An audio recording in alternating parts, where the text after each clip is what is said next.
So we're sitting at Labor Day weekend at Lean's Lodge.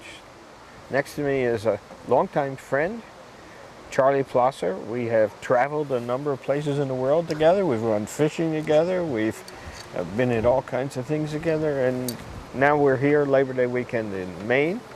And it was a nice day to be together, I think. It was terrific. Terrific day. Yeah.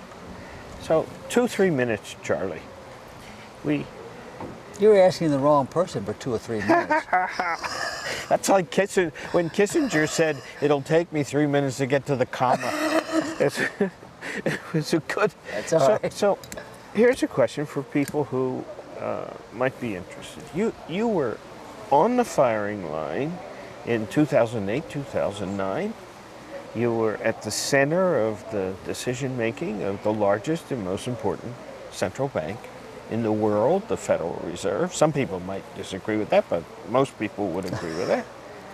Now you look around the world, it's 10 years later, and your perspective is that of the seasoned policymaker who's now the consigliere.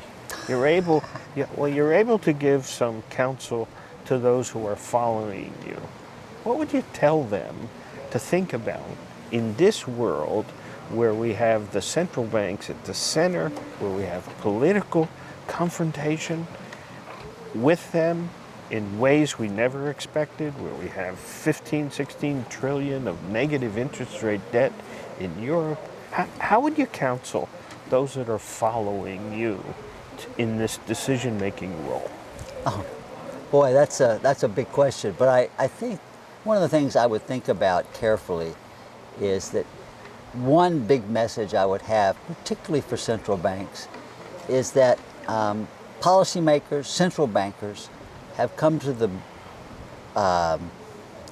place where they think central banks are a solution to so many of our economic problems that central banks can solve those problems, and they can't. So one of the things I would caution us about, and caution policymakers, is to sort of learn to control expectations about what central banks can and can't do, and understand that there's a limit to what central banks can do. And expecting too much from central banks, or expecting central banks can be a panacea for all sorts of economic problems, I believe is a dangerous place to go, because it leads to, dare I say, unconventional policies, pushing the envelope, stretching the powers of a central bank. And when it comes to unusual circumstances, what that leads to is unconventional policies or new policies can often result in unintended consequences. And unintended consequences can be very damaging to the economy. And moreover, it can be difficult to unwind yourself from those unconventional policies. And indeed, even back in 2008 and 2009, I spoke a lot. You heard me speak a lot about some of those risks. I didn't know the answer, but I knew it would be harder to unwind ourselves from all this than people were thinking about. And that sort of leads to another problem, which is related, which is the temptation to believe that think about the short term and not worry enough about the long term. I heard colleagues of mine and other central bankers saying, I don't care what the risk of this policy, I've got to survive till tomorrow. Right, right. Well, you know, the problem is the decisions you make today often affects your choices tomorrow and much beyond that, because they shape expectations and they shape other things in ways that you actually might be making yourself worse off, even though it seems like in the short term you're doing the right thing. So the two messages I think that bear thinking a lot about is what the limitations of central bank policy is in monetary policy, and to try to escape from the short-term focus about what you're doing and the near-term results as opposed to the longer-term results. Those are the two messages I think that bear. It's a great message for those who are able to hear it and see it. I'd finish with just one short question.